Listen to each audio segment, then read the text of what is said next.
Hello and welcome to Introduction to APA Citations. We will be going in depth into how to create and format APA citations. But before we get into the nitty-gritty, let's talk a little bit about APA style overall and what purpose citations serve. The APA style was developed in the 1950s by the American Psychological Association to create a set of guidelines for scholarly communication.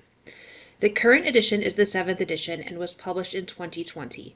Following this style gives uniformity and consistency that helps readers scan both the document and its citations to find the information they need quickly.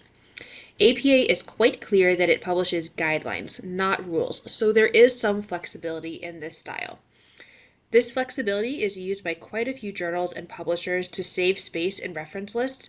However, many instructors on campus will want you to adhere to the style guidelines more strictly.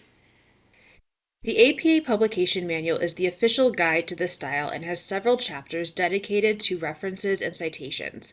The remaining chapters of the manual deal with other formatting, language, and publishing topics. Most of its content is duplicated or summarized on the APA Style website, and the APA Style blog will often expand or give more explanation about a specific guideline. All the information that I'm relaying in this module is directly from these sources, and the blue box in the upper corner of the slides will show what section of the manual or where on the APA Style website the information comes from. So, the system of citation has three separate yet connected parts. APA's in-text citation is the author date notation within the body of the work that denotes information that is paraphrased or quoted from another work. This in-text citation points to the reference entry in a list at the end of a paper, the end of a slideshow, or at the bottom of a poster. This reference entry is the complete bibliographic information of a work. I put quotation marks around complete because sometimes a work might be missing information, and we'll talk about that in another slide. Finally, we have the reference list, and this is a complete-ish list of all works in a project.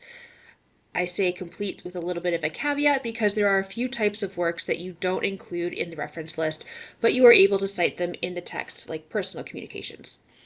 This list is ordered alphabetically by the author's name and then by date if necessary.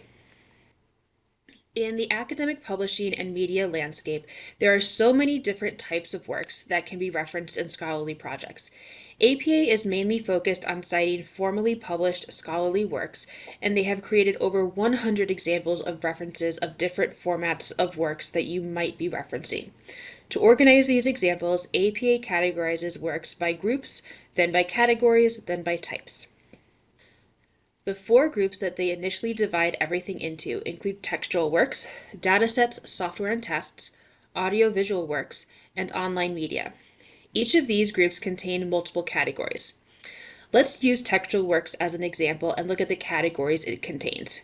Periodicals, books and reference works, edited books and entries in reference works, reports and grade literature, conference sessions, dissertations and theses, reviews, and then finally unpublished and informally published works. Within those categories, there are going to be specific types of those works. For example, the types of periodicals include journal and magazine articles, newspaper articles, blog posts, and editorials, among others.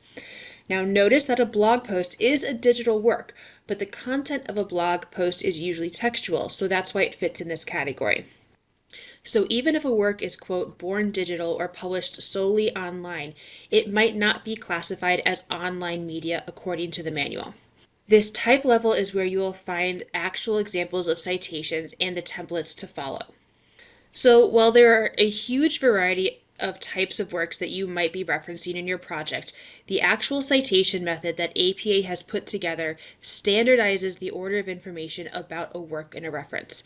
This uniformity helps readers scan and understand who the author or creator is, when it was published, what the publication is, and where it can be accessed. Following this basic structure gives guidance on how uncommon or new formats of information can be fit into the existing structure.